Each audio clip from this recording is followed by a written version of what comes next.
Today's session, we're going to be talking about how to effectively reduce team burnout on a long-term basis.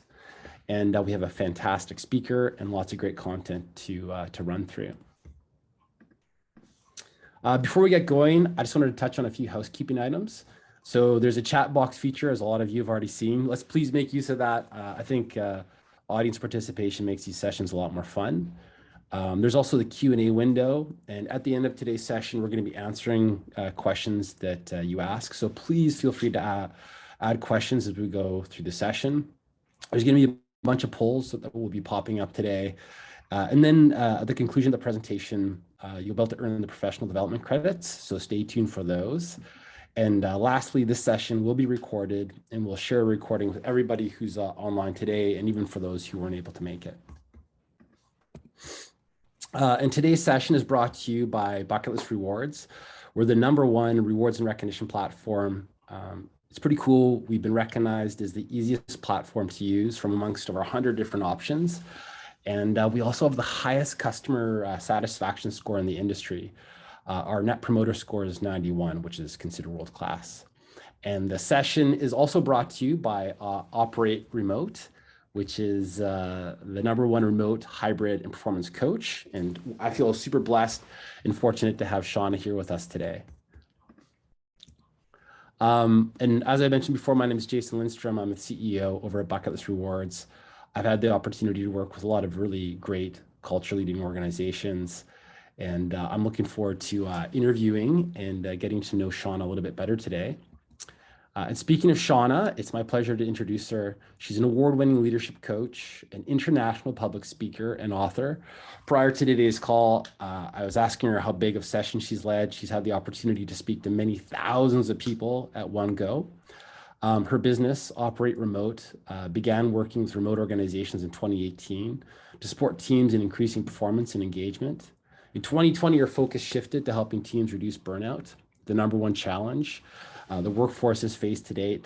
And in her research, she's found that managers have the highest influence on truly reducing burnout within organizations, but often lack the support, resources, and tools to make a long-term impact. Today, she dedicates her time coaching and developing leaders who want to scale and impact without burnout for themselves and for the rest of the team. And on her bucket list is to climb Mount Shasta. So Shauna, welcome to today's session. We're excited to get your thoughts and insights. Yes, thank you, Jason. Thank you for having me on the session. And hello, everyone. I'm really excited to be here with you all today and to share some strategies that can hopefully help. I see in the chat window that there's maybe a bit of a need for today's session for sure. So I'm hoping I can help with that today. Awesome.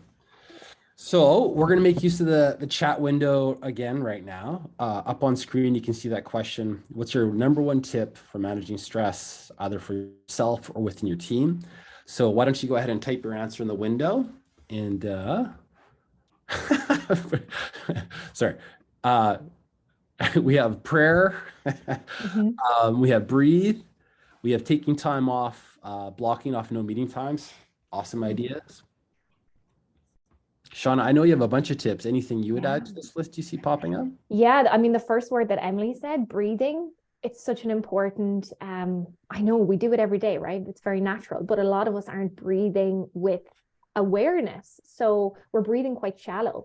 So all it really takes is 3 deep conscious breaths to support us in resetting our nervous system. So getting out of that fight or flight and coming back into that rest and digest. So really breathing is a huge one that can be really important in the moment. And I said that to a leader recently. He said, well, that's a good thing because it doesn't take you that much time. So, that can be really good.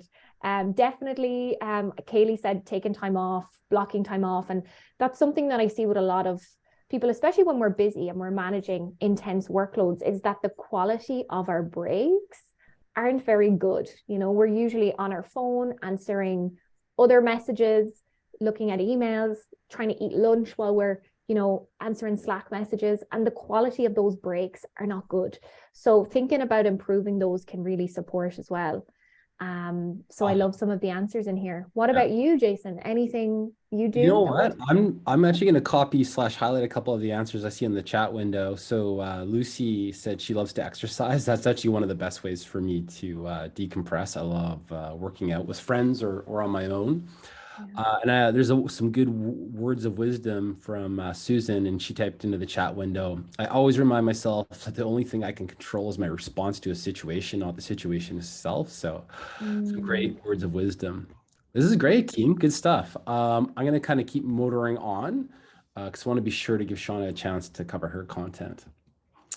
So for an agenda, we're going to be talking about what does a burnout look like, on-site, hybrid, and remote, because of course we're all in different environments these days.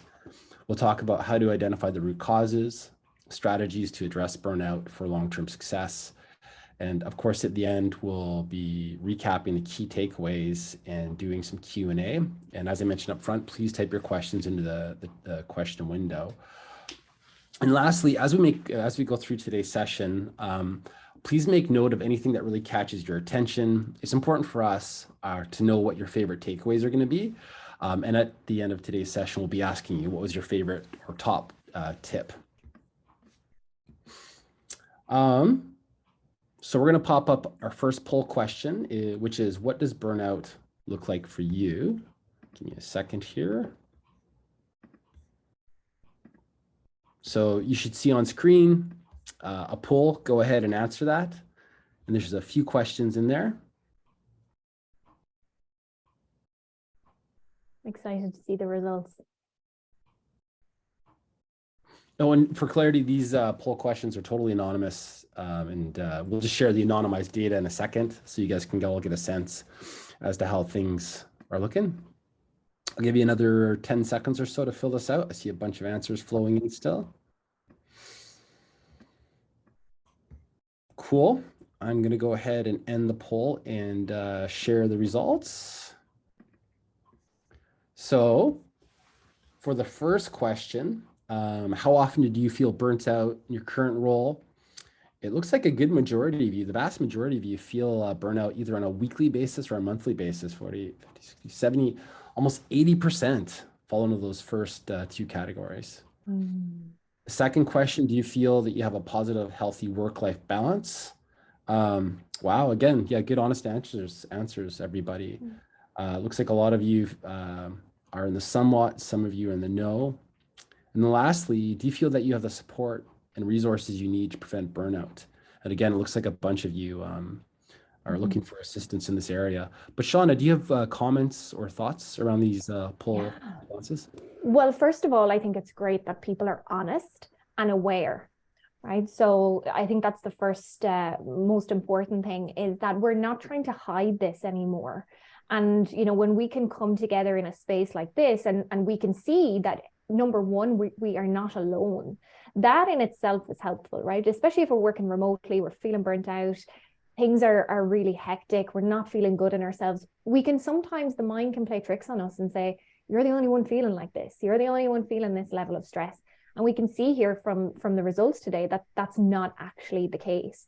And the second thing I think is really interesting is a lot of people think they have somewhat of a positive, healthy work-life balance. And really, I suppose when I look at this from the research that I've done, it's understanding the root causes of burnout, which we're going to cover today, so that you can understand why I'm burning out on a weekly, monthly, yearly basis, because burnout is not just an individual issue, it's a systemic issue. So that's what I'm excited about to talk to everyone today about.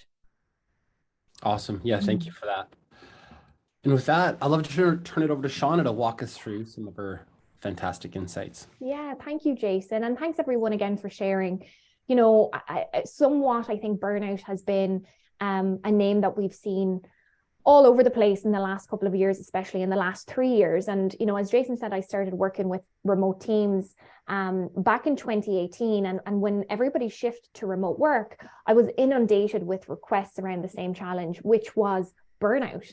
And people were struggling in managing that stress. But I think it's important, before we get into today's conversation, is to really understand what burnout means.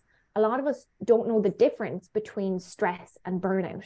And stress in itself can be somewhat healthy. It can be helpful, right? Just like maybe the little bit of healthy stress that Jason and I felt when we were getting on this workshop today, onto this webinar, right? That stress is good to excite us, to get us going, to get us pumped up, that adrenaline. But where burnout happens is where there's that stress for a longer period of time, and that cycle isn't effectively managed. So it's stress that isn't managed over time. So think about maybe for you in your own position in your job, maybe you've had multiple high pressured projects over the last few months, and you haven't had time to wind down. You haven't had time to bring that stress level down. It's been go, go, go. This is where burnout can actually happen. So it happens over time. And people manage stress in different ways, right? So how I manage my stress is different to how Jason manages his. How I show stress, especially for those of you managing teams, could be different to how Jason presents stress. A lot of people are very good at disguising that stress as well. So, you know, leaders ask me a lot, what are the signs of burnout? And there's many signs to burnout depending on the person, but the most common ones are here, I've listed on the screen. A physical and emotional fatigue that is just not going away, no matter how hard you try. Maybe more of a negative outlook on work that maybe wasn't present before. If you're feeling that, just that general lack of motivation that you cannot shake up. And that can start to result in, of course, a decrease in job performance. Maybe you're feeling like you're not as effective as you usually would. And again, I think it's important for us to be able to identify this within ourselves and within our team, especially if we're working remotely. When we're not in person with people, these things can get missed, right? So really important to look at that. And I think then we're going to move on to just the current burnout landscape. And why I share this is because it's so important we know that we're not alone. And so many leaders that I coach, you know, they open up to me and they say, Shauna, I feel like I'm the only one that's experiencing this. And it really isn't the case. You know, recent research by Asana, if anyone uses Asana as a project management tool, they did some research where they found 80% of global knowledge workers report feeling overworked. Now, I remember in 2020, when I started helping teams with this problem, LinkedIn and the Mental Health Association came out with a piece of research that said on average, people were clocking up an extra 28 hours of work per month, which equates to about 4 days. So overworking isn't new. People were doing it long before 2020, but that has been heightened for many different reasons, especially when we work in remote teams. And I'm going to go through some of those root causes today. Again, you know, when we think about managers and leaders, and many of you are managing teams, the importance of you feeling well in yourself and the level of influence that you have on your team is really, really important. But what we're seeing now is that a lot of managers themselves are actually struggling with stress and burnout. So my question is always, how can we expect to support other people when we're struggling ourselves? So if you resonate with that as a leader today, you know, really taking this next 45 minutes for you, I think is incredibly important, and to learn as much as you can about your own root causes of burnout. So again, you know, just some research there, especially around remote working. You know, it's higher in remote workers, but I've also found that when I'm working with hybrid teams, going into the office a couple of times a week or a month has added even extra pressure, right? So again, I'd love to hear from you in the chat window, your experience with your own team, whether you're remote or hybrid, and what you found. We can go on to the next slide. So why I want to bring up the root causes of burnout. So in my research, and I just published a book on this topic last year, what I found was that a lot of organizations, a lot of leaders and teams, they were focusing on the wrong things.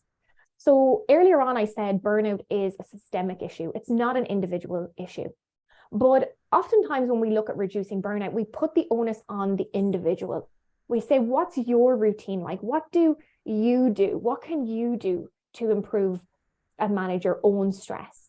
Are you taking meditation? Are you going to exercise? You know, are you taking breaks from work? Are you managing your calendar?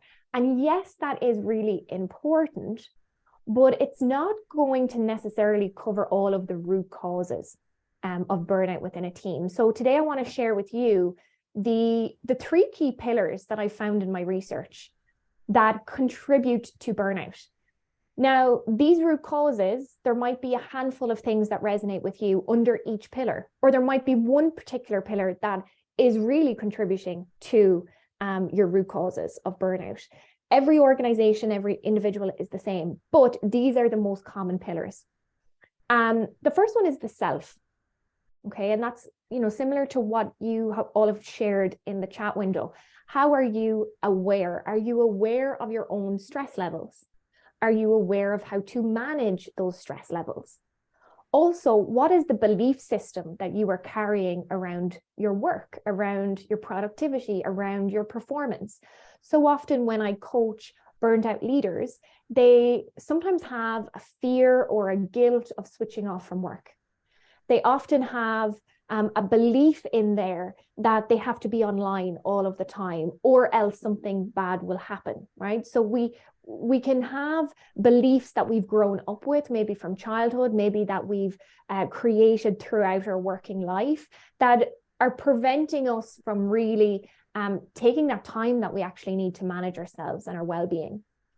So looking at as well those habits, a lot of the time I see with people is that we just have unconscious habits that are not serving us. And I think technology is fantastic. Obviously, it allows us to work in more distributed ways, but there's also a downside to that. We're constantly connected and it's challenging, right? It's challenging to put boundaries in place. So really understanding the self is such an important pillar. And I do believe we are always needing to work on the self, including myself as a burnout expert. I am always looking at what are the habits that are not serving me? Where am I attaching myself too much to productivity, to my work? Where are my stress levels? What used to work for me in managing my stress might not be working for me today. So I need to change that up. So really important to be looking at that self. Now, the second pillar is the leader. So for those of you who are leaders, who are managers, a really important one. You have such a high level of influence over your team's well-being and their engagement. And again, I spoke today, if you as a leader are not feeling well, if you're struggling with burnout yourself, then it's going to be very difficult for you to show up for your team. But what are the root causes under the leader? What are the key pillars of influence under this section? So the things that I found in my research are, number one, a lack of communication and support from our manager. If we are not getting that, that is one of the root causes of burnout, why we may be burnt out. And that quality support, right? As managers, we can often think we are giving the right amount of support, but maybe it's not right for that particular team member. Maybe it's not of high quality. It doesn't involve coaching.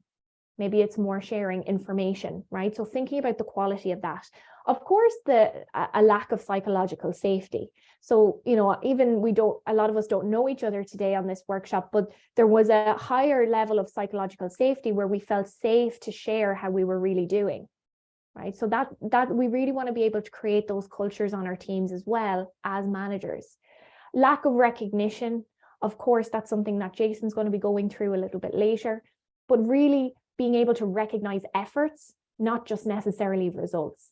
And understanding the ways people like to be recognized for their work so that they feel impactful, that they feel motivated, that they feel like my work matters.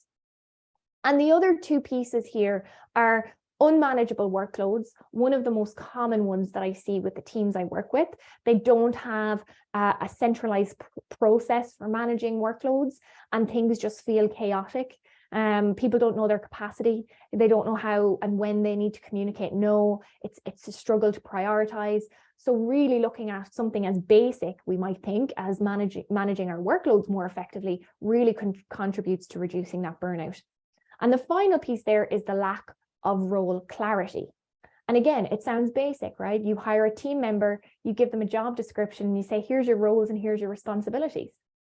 But how much does that change over the course of their time in the organization? And most importantly, how is that team member going to be able to measure success for themselves?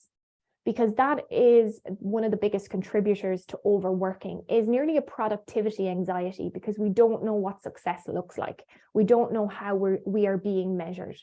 So we don't know when we've done a good job and we can switch off the laptop and relax, right? There's that constant state of stress. And then the third pillar, again, also very important. The same apply. I've added in here unfair treatment at work, which is a really important one, and obviously can be under the leader pillar as well. Again, unmanageable workloads, lack of role clarity. And the final piece I've added in here is a lack of remote first processes. So what do I mean by that? I mean that we are not living into asynchronous communication, which is something I'm going to be covering today. So for those of you who are in back-to-back meetings, that's one of the root causes of burnout, right? Because we don't have time to even take a moment to think, to digest, to maybe even have a break. So that's really where we want to look at our processes as a team. Any thoughts on that, Jason? No, I think you've done a really good job framing the issue, and I'm really excited about some of the solutions you're going to be proposing in a few minutes. But I saw the comments, for example, you got some good reactions from Kaylee, for example. Anyways, I'd love to let you carry on. Yeah. I just wanted to see if you wanted to add anything, but you know, I think it's a good framework for us to have, because we don't have to try loads of things and hope that it works. We can actually collect data and actually understand, okay, what are the root causes within burnout, within my team, within my organization, and within myself.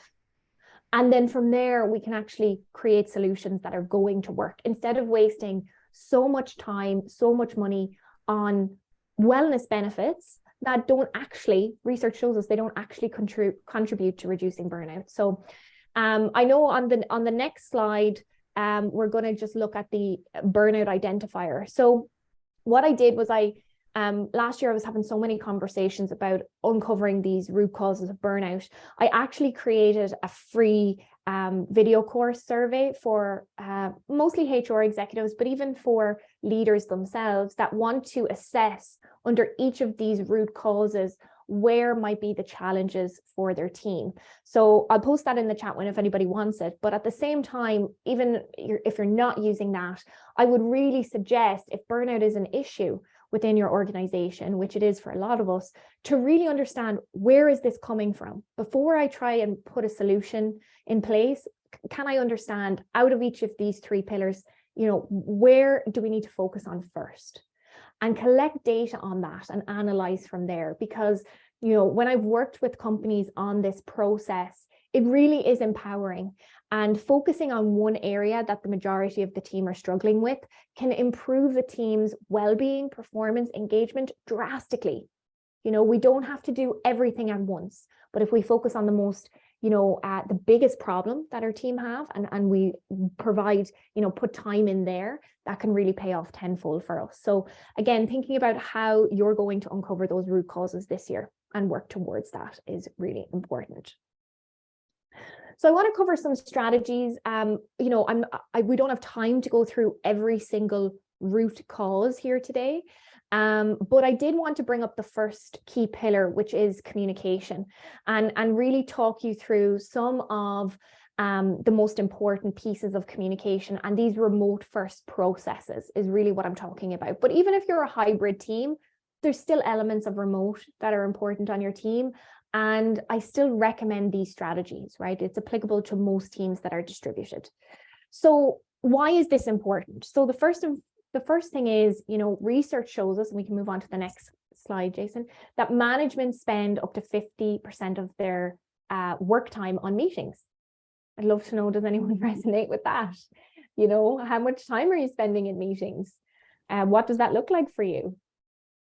If I can maybe shed a little commentary on this one. I was recently at a CEO retreat, and we went around the room asking people how much time they spent in meetings. And apparently on average for like a senior leader, you're going to spend up to 80% or more of your time in meetings. In the specific room that I was in, the vast majority of the room was like, you know, I'm 8 hours, and it's not uncommon to be in meetings for 8 hours a day and back to back as well. And I see in the comments as well, Jennifer says some days more than 50%. And Kaylee's too many meetings that should be emails. Yuri, I have 6 hours of meetings today. Sad face. So yeah, indeed. Well, thanks for showing up today. You know, even though you have 6 hours of meetings, it's a lot. And yeah, for some people, it's more than 50%. But what we're seeing here is that, you know, when we are spending so much time in meetings, we're not actually getting deep work done. And we can move on to the next slide now. Deep work, I don't know if anybody's ever read that book. It's a book by Cal Newport, who came up with the concept.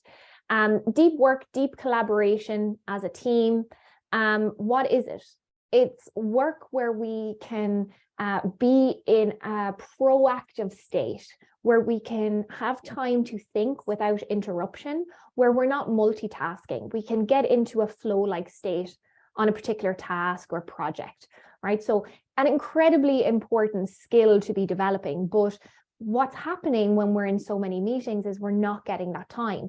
And I work with so many leaders and they say to me, Shauna, I don't have time to strategize. I don't have time to think of the bigger picture, you know, or even digest some of the information because I am in just reactivity mode all day. If I'm in 6 hours of meetings, I probably have, you know, an hour or two of emails, and then I have to follow up on those meetings and prepare for meetings tomorrow. So it's not allowing me to get into that deep work. And chances are, if your team are feeling the same, your team are not getting access to deep collaboration, right? So what keeps us from that? Too many meetings, just focused on information sharing and updates, lack of structure on how to facilitate conversations, deep collaborative conversations. And again, that reactivity, we're just reacting all of the time. Some people would say, you know, the reason for this is the volume of work. True, but there is always an opportunity to improve how we collaborate as an organization, as a team, as individuals. And I can guarantee you there's some quick wins there within your calendar that you can start getting back time. So I want you to think about this with an open mind. So on the next slide, I want to show you the 6 work modes for teams. And again, I really like this graphic because it allows us to look at, you know, where the gaps are in our time. So when we look on the left-hand side here, we have focus time. And that's really where us as individuals get that deep work on our own, that zero interruption. You know, generally underneath that, we're getting a lot of regular collaboration. We're probably doing a lot of emails, answering a lot of questions, updating our project board, you know, doing those kind of ad hoc tasks. We're probably getting a lot of that. That learning piece, again, hopefully we're getting some of that, but that can fall to the wayside, right, when we are so busy, because we spend a lot of this time on the bottom right-hand quadrant, which is that shallow collaboration, right? So that's where we are when we're in those meetings all day, every day. And especially if those meetings are sharing information, having very high-level discussions, they're not moving into the top right-hand quadrant, which is deep collaboration. Right? That deep collaboration is our ability to sit down and plan together as a team. Maybe it's a retrospective of a project that we recently did and completed. You know, what did we learn? What did we like? What did we lack? What did we long for? Or a brainstorming meeting. You know, what do we want to stop, start, continue to do in relation to this project or this process? So oftentimes we aren't getting that time as a team, and we aren't getting that time as an individual. We're not getting that focus time.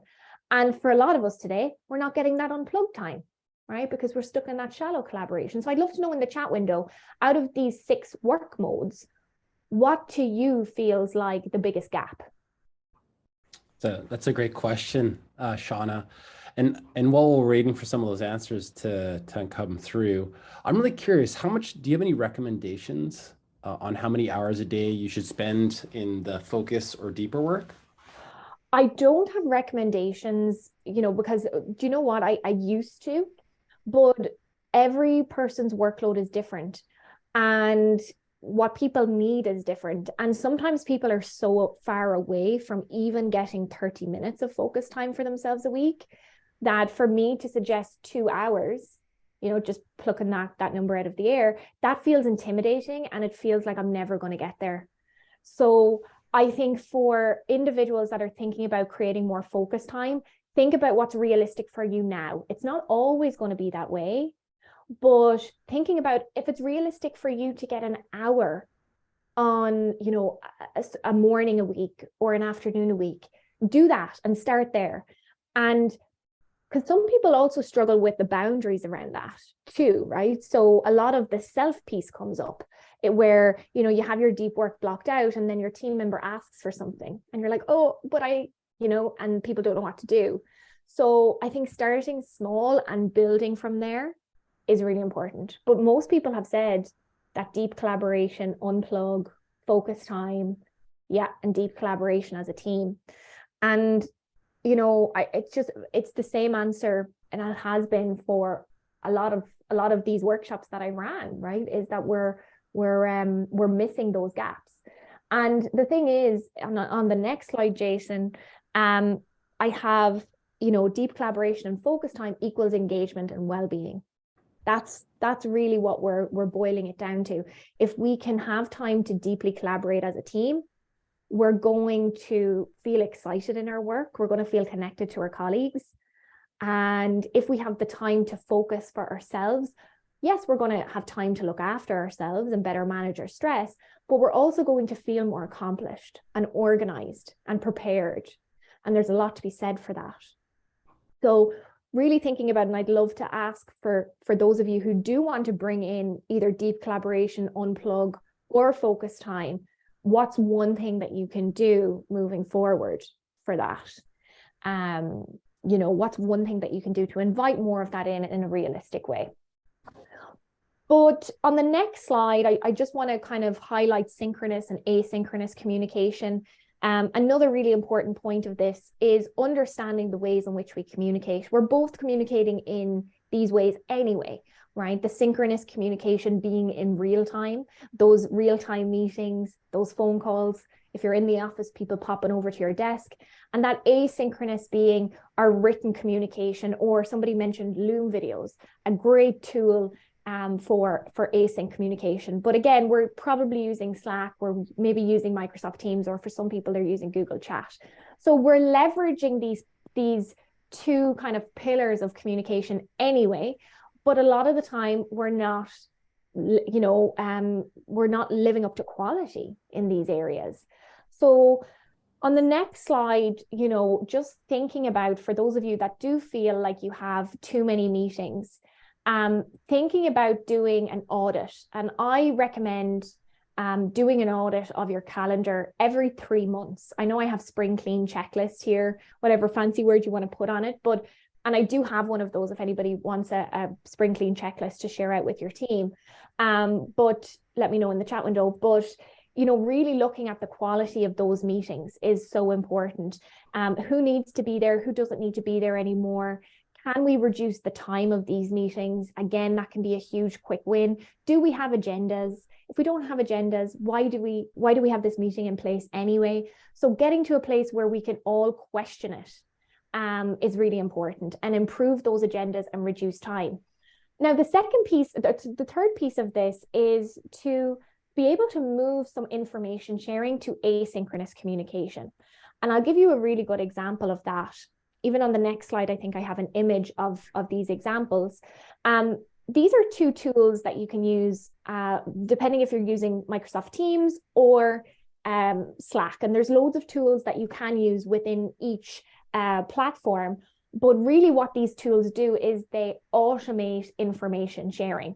So for example, if anybody is experiencing maybe daily stand-ups, for example, or weekly stand-ups on their team where they're sharing information. What are you working on today? What are you working on tomorrow? What are you expected to complete by the end of the day? Or whatever these questions are. If you're having a real-time meeting with that, that's probably taking up 30 minutes of your team's time, maybe more. There's an opportunity to move that into one of these tools where everybody gets a notification, everybody answers in written form, everybody can see the answers, and then you make an executive decision. As a team, do we want to have a real-time meeting to discuss anything in here? So what we're doing is we're placing a high value on time. And that's what we're missing in a lot of our work. We're not valuing our own time. We're not valuing each other's time.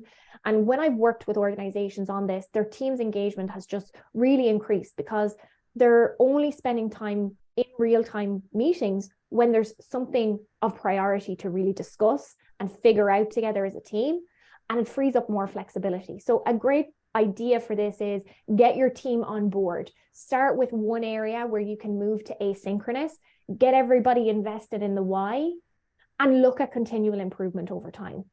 So a huge quick win that saved a lot of my clients a lot of time. So highly recommend that.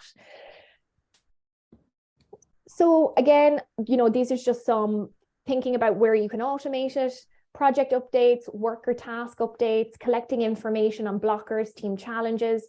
Some of my clients use it to collect an agenda ahead of time.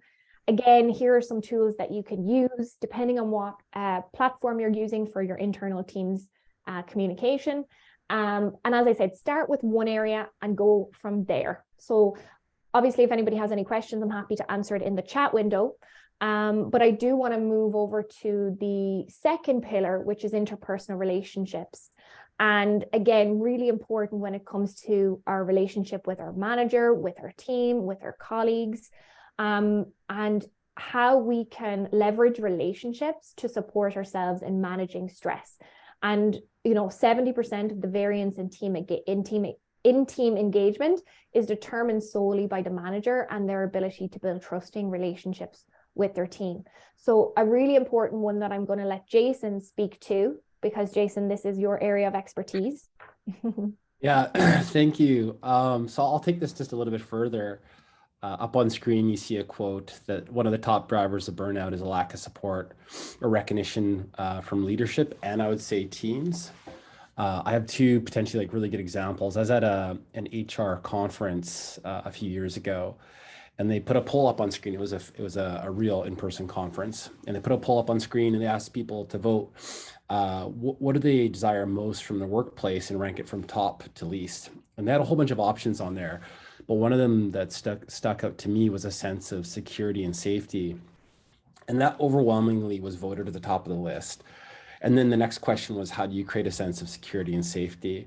And it was what you mentioned earlier, Sean. It's a leadership that led with authenticity and vulnerability, but also as having your peers who support you, who also acknowledge your hard work. And I'll take that one step further. So we're talking about the importance of interpersonal relationships and support. Up on the right-hand side of this screen, we talk about what is the role of rewards and recognition to help with burnout and isolation. And I'll share another short story about the importance of support and recognition. A few years ago, we were rolling out a recognition program for an organization in Pennsylvania. They're a tech company with about 400 employees. And as a part of the kickoff, we always encourage senior leaders to recognize staff. And the CEO got up on stage and he's recognizing a bunch of team members for the great work that they had done. And I noticed a lady at the back of the room started crying, and I was like, that's highly unusual. So afterwards, I went to her and asked her what had happened, and she shared that she'd been working at the company for 7 years, and that was the first time somebody from leadership had ever said thank you to her. And she was a high-performing individual doing great work, but she was just flying under the radar. And I guarantee you, for everybody attending today, you have people like that in your organization today, high performers who aren't being told thank you for the good work that they're doing. Another area I'd like to talk about in terms of how rewards and recognition can help is around improving communication. We work with a multinational bank with a number of different divisions located in all sorts of different geographies. And when we rolled out the recognition program, what I highly encourage you to do is to connect it to your favorite tools, whether that's MS Teams or Slack, and have the recognition, especially peer recognition, flowing through the platform and make it visible to everybody. And I was talking with one of the senior leaders, one of the VPs there, and after the launch of the program, something he shared with me was, he's like, for the first time, I feel deeply informed about all the great work happening across the organization. And that's not at all uncommon. Sometimes senior leaders, they'll work with a team of 3 to 6 people, and yet there's 300-400 people in the org. And it's really hard for them to be on top of all the stuff that's happening. But all the best leaders, in my experience, they deeply care about the people and they deeply care about the culture of the team. And it's beautiful being able to see all the great work surface throughout the organization. I'm going to pivot now to some of the key takeaways from today's session. So up on screen, here's a few things that Shauna has been so fantastic to cover today. We talked about the 3 key pillars to reducing burnout. We talked about the 3 key burnouts of identifiers. The three burnout identifiers are We talked about the importance of communication and interpersonal relationships and the role rewards and recognition takes place as well. In a few moments, I'd love to be asking you what your favorite takeaway is. So maybe take note of what's on screen here. And I'm going to pop up the next poll now. We're always really keen to get your feedback. On a scale of 1 to 10, how much did you enjoy this session? I'm going to pop this up on screen. Let me launch this. Mm-hmm. This is also anonymous. Yeah. Oh, I mean, sorry. I can see the results right now. Lots of very, very high scores, Shauna. So thank you for that. Lots of 10s, lots of 9s. Awesome team. Oh, good. Thanks for that. Wonderful. I'm going to go ahead and end that poll. Thank you very much for your feedback, everybody. And next, I'd love to switch gears and put on my company hat, and we're going to be asking 2 questions. We'd love to give you the chance to connect with Shauna. And if you're interested in learning more about rewards and recognition, we'd be happy to help you with that as well. So as I mentioned up front, Bucketlist Rewards is the #1 rewards and recognition program. We do a fantastic job rolling out enterprise programs, helping you implement peer-to-peer programs. We are also fantastic at helping making employee dreams come true. But if you wanted to see or learn just a little bit more about Bucketlist Rewards, I'm going to pop up a poll on screen. And if you're interested in seeing a demo, just go ahead and click yes.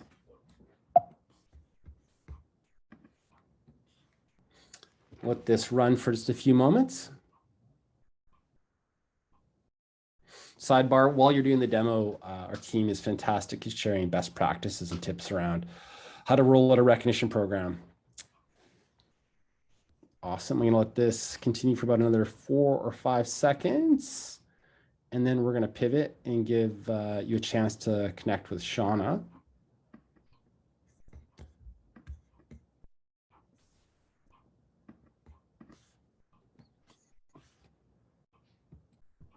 So Shauna, if you want to just tell us a little bit more about the Level Up Leadership. Yeah, absolutely. I do a lot of team training and leadership development, but a brand new program that we're launching on the 1st of March is Level Up Leadership. And really it's an ongoing coaching and training program for leaders that want to create real impact within themselves and their own work and within their team without having to sacrifice their well-being. So without burnout. So that's just one of the programs that we run. As I said, it's really focused on increasing your team's performance, reducing burnout for them, supporting you with all of the pillars that I showed today and more. And honestly, just coming back to a place where we enjoy our jobs. We enjoy the work that we do. We can support our team in doing the same, and that we can feel ultimately better in ourselves, right? That's my personal mission. Is I want to reduce the Sunday scaries for everyone. I don't want anybody sitting on a couch on a Sunday night dreading the week ahead because they know it equals stress and it equals overwhelm. So would love to talk to you more if you feel like my work resonates with you or this program. So yeah, awesome. Thanks, Jason. Thank you so much, Shauna. I'm going to go ahead and end that poll now. And we're going to switch gears again. And so up on screen are the professional development credits. And as always, I know some of you have dialed in by phone to today's session. So I'm just going to go ahead and read those out. So the HRCI credit is 621350. And the SHRM activity ID is 23A3RJH. And as I mentioned up front, this session is recorded. So if by any chance you missed those professional development credits, you can always play this back at a later date. Also, we do have an exciting giveaway. So one lucky winner is going to receive a copy of Shauna's book, Managing Employee Burnout, How to Develop a Happy, Healthy, and Engaged Workforce. Becca was our fantastic webinar leader over at Bucketlist, put everybody's name into a spinner. Can you see that okay? Yes. Shauna? Yeah, perfect. I'm going to click to spin.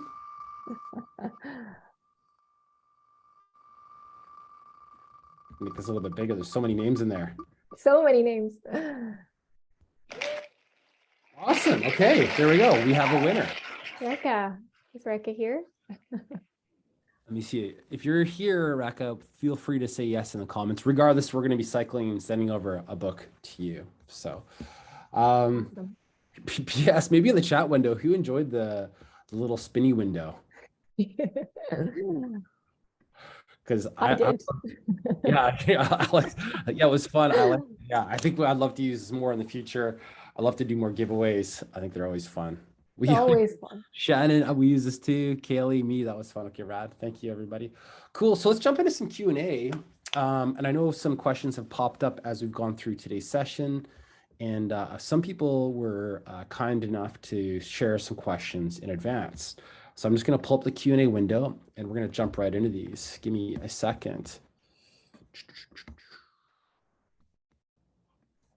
Okay. So for some of the questions that were submitted in advance, I'm just going to jump into the first one here. And Shauna, maybe this feels like probably a very good question for you. Do the ideas that you discussed here today differentiate between paid staff members and volunteers? Oh, that is an interesting question. No, I would say that, it doesn't necessarily matter in the research, whether it's full-time employees, part-time employees, volunteers. I would say those pillars need to be in place for everyone that's collaborating, working within the team. So, there's not much variation there. Again, at the end of the day, you want to make sure that your volunteers are supported, that they can achieve success, whatever that looks like to them, and that they don't feel that overwhelm and that stress. So principles still apply. Yeah, great. Yeah, thank you for that. Do you know what it looks like to help team members with compassion fatigue? Yeah, great question. It's compassion fatigue, just to maybe explain a little bit about what that is first, is really where we are maybe supporting people or multiple people on an ongoing basis. And that kind of takes some of our energy. We feel fatigued and tired by that, by supporting people on a constant basis. So what is the solution to compassion fatigue or empathy fatigue? Really, when we look at supporting other people, we want to move them and ourselves into a more empowering state. And we do that through coaching. So understanding that it's not our job, even as leaders, to necessarily fix anybody else's problems, especially if they're having personal problems, if they're struggling with stress, mental health. And I'm sure a lot of managers here today have found that challenging, maybe over the last 3 years. But remembering that, we are not here to swoop in and fix and save all the time. What we can do is move into a coaching environment where we hold the space, where we create that trusted space, but we get our team members to think for themselves. So we get them to create their own solutions and we guide them rather than tell them what to do or give them multiple ideas, because that is the exhausting part of compassion fatigue. So coaching is your solution to that. Awesome. Yeah. I remember I was at a leadership conference a little while ago and they talked about the evolution of a healthy progressing employee. And sometimes you might hire somebody quite junior, new to the workforce, say a co-op student, and they need a high level of direction. But a high performing co-op student could very quickly understand all the key tasks required for the role. And they'll move from requiring tons of attention to being able to just occasionally get feedback. And then later on as a leader, you can be asking them what their priorities are. And then the final stage of a really high performing progressing employee is an employee who tells you what to do or what the organization should be doing. And sorry, the reason I share all this is I think it's important to model this out for all team members. Like, hey, I'm happy to support you in the short term, but ideally I'm looking for your feedback and guidance on how you can make the company top performing and how you can be a top performing here in the roles, like teaching a person to fish versus giving them a fish to There eat. you go. Exactly. And if we can do that, especially when it comes to burnout issues on our team, if we can coach them, we're helping them to build that self pillar, that self-awareness and self-management. So love it.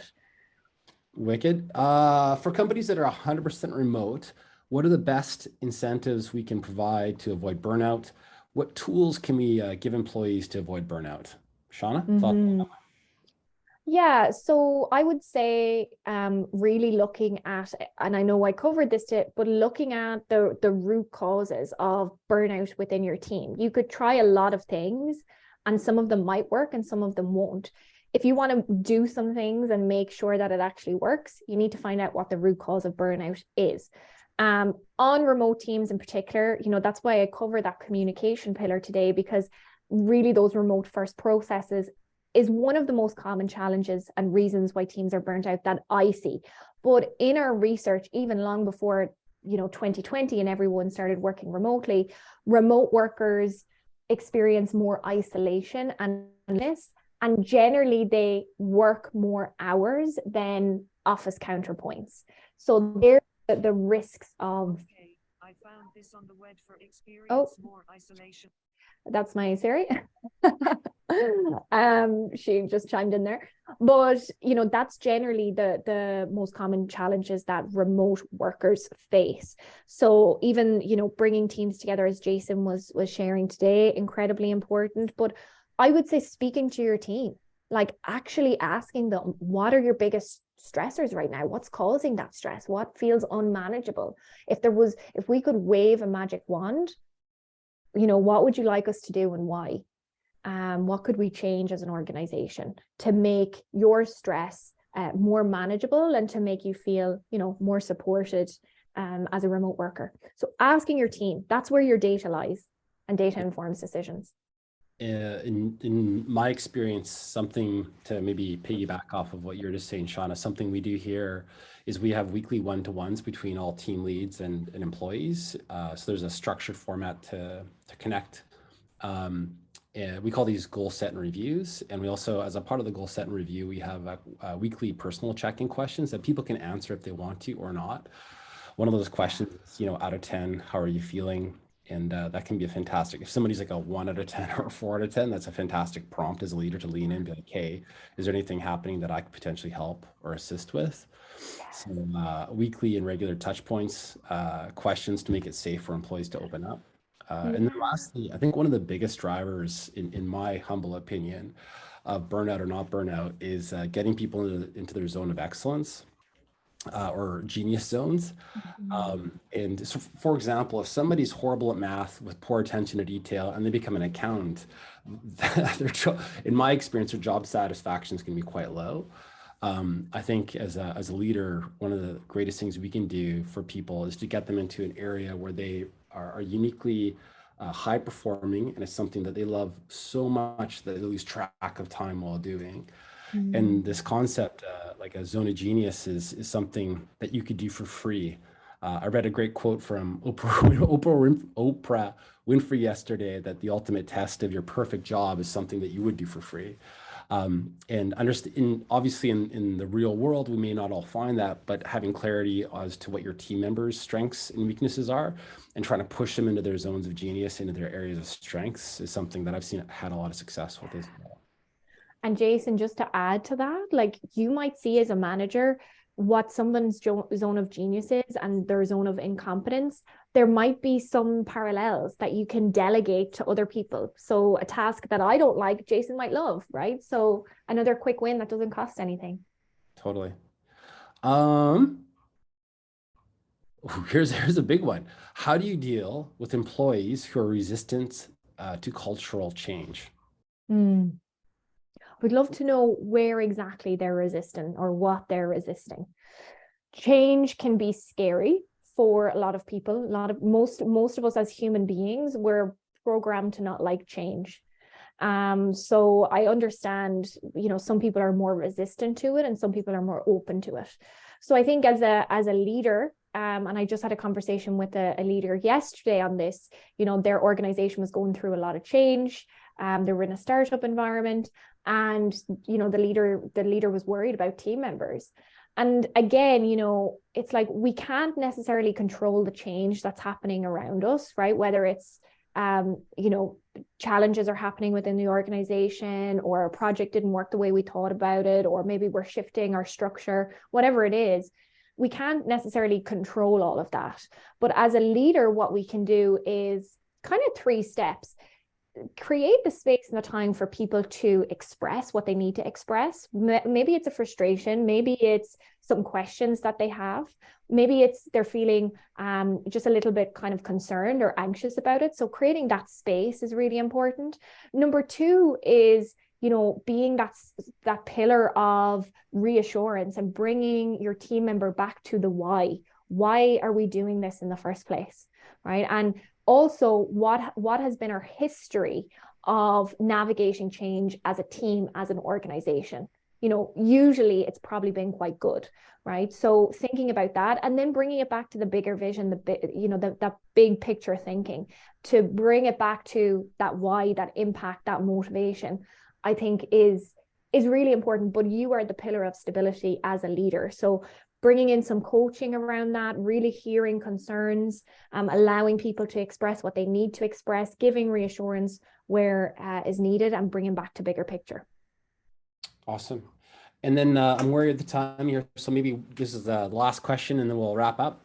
And this is nice. This is a very specific one. So this is somebody from a nonprofit charter school, and it's important for them to always be on budget. And their question is, how can we reduce burnout when we're short-staffed and short on resources? Budget-friendly ways to boost employee morale, creative ways admin or leadership can support staff. Yeah, great question. Okay, so looking at, I think we gave quite a lot of examples today that are very budget-friendly. If, you know, some of them don't even cost anything, I would look at that 6 modes of working as a team, come together and identify where's the biggest gap and what could we do to fill that gap. And most of all, if we were to have that time, what would we do with it? So for example, you might identify that nobody's getting focus time.